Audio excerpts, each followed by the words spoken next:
আসসালামু আলাইকুম বন্ধুরা, আজকে আপনাদের জন্য 2015 সালে রিলিজ করা একটি চাইনিজ মুভির গল্প নিয়ে হাজির হয়েছি। মুভিটির নাম হলো মনস্টার হান্ট। আর আপনি যদি আমার চ্যানেলে প্রথমবার এসে থাকেন তাহলে সাবস্ক্রাইব করে যেতে ভুলবেন না, কারণ আমি এখানে সকল ইন্টারেস্টিং মুভিগুলো সম্পূর্ণ বাংলায় এক্সপ্লেন করে থাকি। তো সময় নষ্ট না করে গল্পটি শুরু করা যাক। সিনেমার শুরুতেই আমাদের বলা হয় একসময় মানুষ আর মনস্টার একসাথে মিলেমিশে বসবাস করত, কিন্তু একসময় দেখা যায় যে মানুষজন মনস্টারের ওপর অত্যাচার শুরু করে দেয়। তখন মনস্টারগুলো বাধ্য হয়ে মানুষদের থেকে আলাদা হয়ে নিজেদের এক নতুন দুনিয়ায় চলে আসে। আর মনস্টারদের দুনিয়ায় যে রাজা ছিল তাকে এক দুষ্টু মনস্টার মেরে নিজেই রাজা হয়ে যায়। এরপর সে মনস্টারদের ওপর অত্যাচার শুরু করে দেয় এবং ওখানকার যে পুরাতন রানী ছিল তিনি প্রেগনেন্ট অবস্থায় ছিল, তাকেও মেরে ফেলার চেষ্টা করে ওই দুষ্টু মনস্টার। তো রানী তার বাচ্চাকে বাঁচানোর জন্য তার বডিগার্ডের সাহায্যে মানুষের দুনিয়ায় চলে আসে, কিন্তু ওই দুষ্টু মনস্টার রানীর পিছনে সৈনিক পাঠিয়ে দেয় তার বাচ্চাকে মারার জন্য। কারণ মনস্টাররা ভাবতো রানীর পেটে যে বাচ্চা আছে সে ভবিষ্যতে মানুষ আর মনস্টারদের ভিতর শান্তি ও ভালোবাসা ফিরিয়ে আনবে। আর এই কারণেই ওই দুষ্টু মনস্টার রানীর বাচ্চাকে মেরে ফেলতে চায়। এরপর সং নামের এক ছেলেকে দেখানো হয় যে তার দাদির সাথে থাকতো, আর তার পূর্বপুরুষরা মনস্টার হান্টার ছিল, অর্থাৎ তারা মনস্টারকে মেরে ফেলতো। কিন্তু সং ওদের মতো একদমই ছিল না, সেজন্য দাদি সংকে খুব বকাবকি করত। আর সং এর দাদি সংকে একটি পূর্বপুরুষের যুদ্ধর তরবারি দিতে চায়, কিন্তু সং এটি নিতে চায় না। এরপর সং এর দাদি সং এর বাবাকে খুঁজতে চলে যায়। এখানে সং গ্রামে তার একটি মুদি দোকান চালাতো। একসময় তার দোকানে এক দম্পতি চলে আসে যাদের কাছে এক বড় বাকেট ছিল। এরপর সং ওদের জন্য খাবার বানাতে যায়। তখন দোকানে সুং নামের এক মেয়ে চলে আসে এবং সে একজন মনস্টার হান্টার ছিল। আর সে ওই দম্পতির নাম জিজ্ঞেস করে। এরপর তাদের উপর হামলা শুরু করে দেয় এবং এরপর দেখা যায় ওই দম্পতি কোনো মানুষ না, ওরা মনস্টার ছিল। আর এরা কোনো দুষ্টু মনস্টার ছিল না, এরা ছিল রানীর বডিগার্ডস। আর ওই বাকেটে ছিল রানী। এরপর দেখা যায় সুং ওই দুই মনস্টারকে অনেক মারধর করে কয়েদ করতে নেয়। ঠিক তার আগ মুহূর্তে অন্য আরেকজন মনস্টার হান্টার্স এসে ওই দুই মনস্টারকে কয়েদ করে নিয়ে চলে যায়। এতে সুং অনেক রেগে যায়। আর সেদিন সুং এক রাতের জন্য সং এর কাছে থেকে যায়, কিন্তু সে সংকে পুরোপুরি বেঁধে রাখে এবং সুং তার ম্যাজিক দিয়ে সং এর মুখে আঠা লাগিয়ে দেয় যাতে সং কিছু বলতে না পারে। এদিকে রানীর বডিগার্ড মনস্টার হান্টারের কাছ থেকে খুব কৌশলে পালিয়ে যায় এবং রানীকে খুঁজতে চলে যায়। এদিকে রানী মাটিতে গর্ত করে সংকে কিডন্যাপ করে ফেলে। আর সং এর হাত পা এবং মুখ বন্ধ থাকায় সে সুংকে কোনো আওয়াজ দিতে পারে না। এরপর রানী সংকে গাছের কাছে বসে রেখে সংকে বলে, আমি আর বেশিক্ষণ বাঁচবো না, আমার মৃত্যু ঘনিয়ে এসেছে, দয়া করে তুমি আমার বাচ্চাকে বাঁচাও। কিন্তু সং তার ভাষা বুঝতে পারে না। এরপর মনস্টার্স বাধ্য হয়ে তার পেট কেটে ডিম বের করে সং এর মুখের ভিতরে দিয়ে দেয়। এটি করার সাথে সাথে সং এর পেট অনেক বড় হয়ে যায় এবং সং প্রেগনেন্ট হয়ে যায়। আর তখনই সেখানে রাতার সৈনিক চলে আসে যে কিনা রানীকে মারতে চেষ্টা করে। ততক্ষণে সেখানে সুং এসে পড়ে এবং তার ম্যাজিক জলের মাধ্যমে ওই মনস্টারের সাথে লড়াই করে। এদিকে রানী মনস্টার মারা যায় এবং লড়াইয়ের এক পর্যায়ে সুং সুযোগ বুঝে সংকে নিয়ে সেখান থেকে পালিয়ে যায় এবং ঘরে ফিরে সং এর এমন বড় পেট দেখে সুং অনেক হাসি ঠাট্টা করে এবং এখানে ওদেরকে বুঝতেছিল না যে একজন ছেলে কিভাবে প্রেগনেন্ট হয়। তো এরপর এরা দুজনে সিদ্ধান্ত নেয় যে যখন এই বাচ্চার জন্ম হবে তখন তারা এই বাচ্চাটিকে বেচে দিবে আর ওই টাকা দুজন মিলে ভাগাভাগি করে নিবে। এরপর দুজন মিলে ওই বাচ্চাকে বেচার জন্য এক জাদুঘরের তালাশে বেরিয়ে পড়ে। এরপর রাস্তায় তারা এক হোটেলে ওঠে, কারণ অনেক সময় ধরে তারা সফর করতেছিল। আর ওই হোটেলে ওই রানীর দুই বডিগার্ডসকে দেখা যায় এবং তারা ওই বাচ্চার রক্ষার জন্য তাদের উপর সবসময় নজর রাখে। আর এদিকে সংকে একটা রুমে রেখে সুং খাবার খেতে চলে যায় এবং সেখানে এক দম্পতির সঙ্গে দেখা হয় যার কাছে একটা বাচ্চা থাকে এবং সে বাচ্চাটি অনেক দুষ্টু ছিল। এদিকে রুমে সং যখন শুয়েছিল তখন রানী মনস্টারের বডিগার্ড ওকে বেহুশ করে সুরক্ষিত জায়গায় নিয়ে যাওয়ার চেষ্টা করে। ঠিক ওই সময় সুং এসে পড়ে এবং ওই দুই মনস্টারের মাথায় ম্যাজিক স্টিকার লাগিয়ে ওদের কাবু করে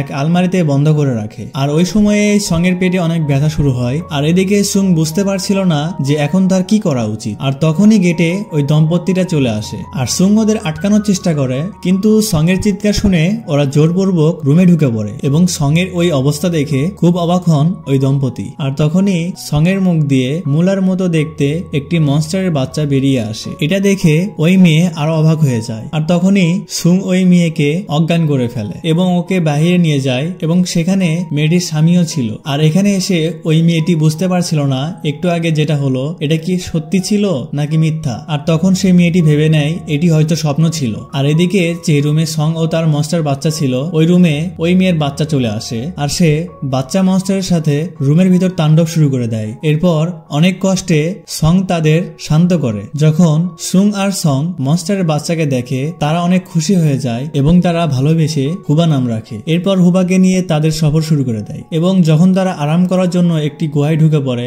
এরপর দেখা যায় যে হুবার শরীর অনেক খারাপ হতে শুরু করে। এরপর তারা দুজন মিলে হুবার অনেক যত্ন করে আর এতে বোঝা যায় হুবা আর সং এর মধ্যে একটি ভালো সম্পর্ক গড়ে উঠেছে, কিন্তু এতেও হুবা সুস্থ হয়ে উঠছিল না। এরপর সং বুঝতে পারে হুবার শরীর খারাপ নয়, আসলে সে ক্ষুধার্ত। আর তখন সং হুবাকে সুং এর কোলে দিয়ে বলে তাকে দুধ খাওয়াতে। এদিকে সুং যেহেতু মনস্টার হান্টার ছিল সে জানতো মনস্টার কখনো দুধ খায় না, বরং মানুষের রক্ত খায়। এরপর সুং চালাকি করে হুবাকে সং এর বুকে লাগিয়ে দেয় আর হুবা সংকে তার মা মনে করে তার রক্ত খেয়ে নেয়। আর রক্ত খাওয়ার পর ধীরে ধীরে হুবা ঠিক হয়ে যায়। এরপর আবারও তারা হুবাকে নিয়ে তাদের সফর শুরু করে দেয়, কিন্তু হুবার যখন ক্ষুধা লাগতো তখন সে ঘোড়ার রক্ত খেত। এর ফলে তাদের ঘোড়া অনেক দুর্বল হয়ে যায়। এতে সুং হুবার উপর অনেক রেগে যায় আর তখন সং হুবাকে রক্ত খেতে মানা করে এবং তাকে খেজুর খেতে দেয় এবং হুবা ইচ্ছা মতো অনেকগুলো খেজুর খেয়ে ফেলে। এদিকে অনেকগুলো খেজুর খাওয়ার ফলে হুবা তার পেটে রাখতে পারে না এবং বুলেট গতিতে খেজুরের বীজগুলো বের হতে থাকে আর সেই বীজগুলো দিয়ে একটি ছাপড়া ভেঙে যায়। এটা দেখে সুং আর সং অনেক অবাক হয়ে যায়। এরপর আবারও তারা সফর শুরু করে দেয় আর সফরে যেতে বিরতির সময় ওরা হুবার সাথে অনেক খেলাধুলা ও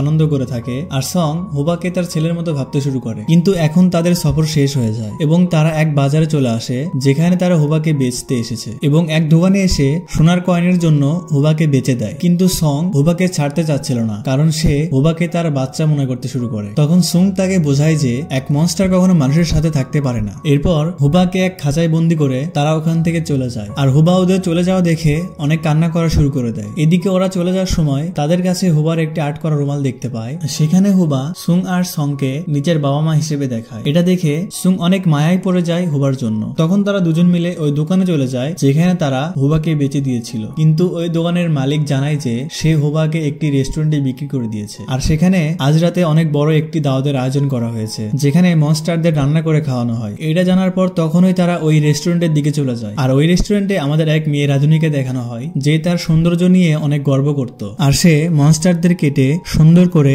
রান্নার ডিশে পরিণত করে থাকে। আর যখন তার কাছে হুবাকে আনা হয় তখন সে ডিসাইড করে হুবাকে তেলানি করবে। আর হুবাকে তেলানি করার জন্য যখন তেলে ছেড়ে দেওয়া হয় তখন হুবার কিছুই হয় না, বরং হুবা তখন তেলের ভিতর সাঁতার কাটতে শুরু করে আর তখন গরম তেল ছিটে গিয়ে ওই মেয়ে রাধুনী সহ ওখানে আরো যারা ছিল সবার গা গরম তেল দিয়ে পুড়ে যায়। এরপর দেখা যায় যে ওই মেয়ে রাধুনী হুবাকে কেটে ফেলে এবং ওইভাবে সিদ্ধ করার জন্য রেখে দেয়। কিন্তু পরে ঢাকনা তোলার পর দেখা যায় যে হুবা ওখানে স্টিম বাথ নিচ্ছে, বাংলায় যাকে বলে প্রবাহ গোসল। এরপর হুবাকে জাগানোর পর সে তার মুখে থাকা আটাগুলো মেয়ে রাধুনীকে অনুসরণ করে পু দিয়ে দেয় আর ওই মেয়ে রাধুনী অনেক বিরক্ত হয়ে কান্না শুরু করে দেয় এবং পরিশেষে তারা সিদ্ধান্ত নেয় হুবাকে কাঁচায় তাদের সামনে পরিবেশন করবে। আর এদিকে সং আর সুং ওই রেস্টুরেন্টের কাছে চলে আসে, কিন্তু দরজায় এক জাদুর লক থাকে এবং দরজা ওদের কাছে পাসওয়ার্ড চায়। কিন্তু সং আর সুং ওই লককে ইচ্ছামতো ধোলাই করে এবং লকটি চক্কর খেয়ে নিজে নিজেই দরজাটি খুলে দেয়। আর যখন তারা রেস্টুরেন্টে ঢুকে পড়ে তখন এক দানব ওদের উপর হামলা করে যে কিনা ওই রেস্টুরেন্টের রক্ষক ছিল এবং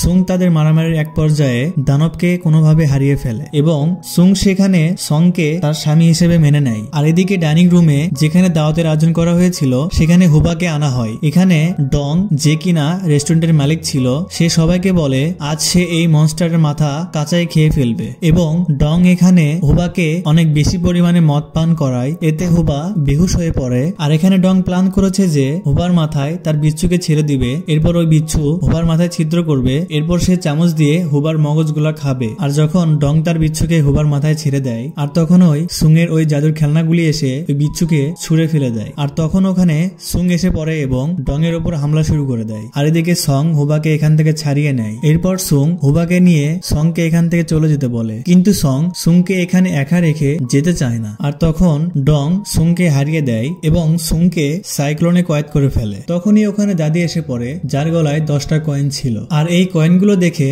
ডং বুঝে ফেলে যে দাদি অনেক পাওয়ারফুল একজন মনস্টার হান্টার, কারণ শক্তিশালী মনস্টার হান্টারের কাছেই অনেক বেশি কয়েন থাকে। এখানে দাদি ডংকে তার স্বামী ও ছেলের সম্পর্কে জানায় যারা কিনা অনেক শক্তিশালী তলোয়ারবাজ মনস্টার হান্টার ছিল। আর এখানে দাদি যখন ডং এর উপর জাদু করতে নেয় তার জাদু শুরু হওয়ার আগেই শেষ হয়ে যায়। তখন ডং বুঝে ফেলে যে এই 10টি কয়েন দাদির নয়, ওগুলো তার স্বামীর ও ছেলের। তখন ডং দাদিকেও ওই সাইক্লোনে কয়েদ করে ফেলে। তখনই সং হুবাকে সাথে নিয়ে এক খাম্বার পিছন থেকে বের হয়ে আসে এবং সে ডংকে বলে সে যেন তার দাদিকে ও সুংকে ছেড়ে দেয়। আর যখনই সে হুবার মুখ থেকে হাত সরিয়ে নেয় তখন হুবা অনেক দ্রুত গতিতে তার মুখ থেকে গুটিগুলো বাইরে ছুটতে থাকে। এখানে হুবার স্পিড এত বেশি ছিল যে সং সেই গতির কারণে শূন্যে উঠতে থাকে। হুবার মুখ থেকে বেরিয়ে আসা কিছু গুটি ডংয়ের মুখে লাগায়, ডংয়ের মুখের সকল মুখোশ খুলে যায় এবং এখানে দেখা যায় ডং কোনো মানুষ নয়, বরং সেও একজন মনস্টার যে কিনা মানুষের রূপ ধারণ করে এই রেস্টুরেন্টে বাস করত। এখানে মনস্টার ডং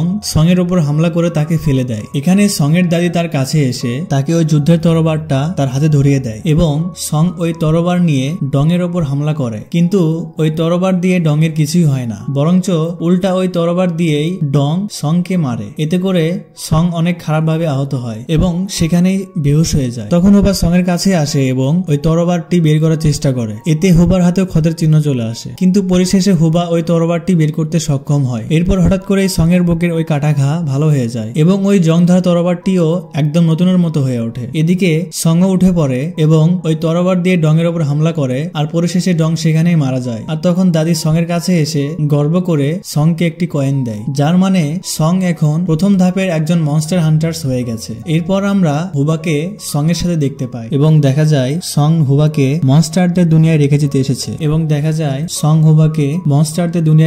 এসেছে যেটা কিনা হুবার জন্য সঠিক জায়গা ছিল, কারণ কোনো মনস্টার একটি মনস্টার হান্টার্স এর সাথে থাকতে পারে না। কিন্তু এদিকে হুবা সংকে ছেড়ে কোথাও যেতে চায় না। এদিকে সংও এটা না চাইলেও বাধ্য হয়ে হুবার উপর রাগারাগি করে তাকে চলে যেতে বলে। এতে হুবা খুব কান্না শুরু করে দেয় আর হুবা মন খারাপ করে সংকে ছেড়ে মনস্টারের দুনিয়ায় চলে যায়। আর এখানেই এই মুভি শেষ হয়ে যায়। তো বন্ধুরা, আশা করি এই মুভিটির এক্সপ্লেন আপনাদের কাছে অনেক ভালো লেগেছে। আর আপনাদের সবার কাছে একটা রিকোয়েস্ট, আমার এই চ্যানেলটি আপনারা সাবস্ক্রাইব করে দিবেন এবং সুন্দর দেখে একটি কমেন্ট করে দিতে পারেন, যাতে ভবিষ্যতে আরো সুন্দর সুন্দর মুভি এক্সপ্লেন নিয়ে হাজির হতে পারি। তো বন্ধুরা, দেখা হয় পরবর্তী ভিডিওতে। সে পর্যন্ত সবাই ভালো থাকবেন, সুস্থ থাকবেন। আল্লাহ হাফেজ।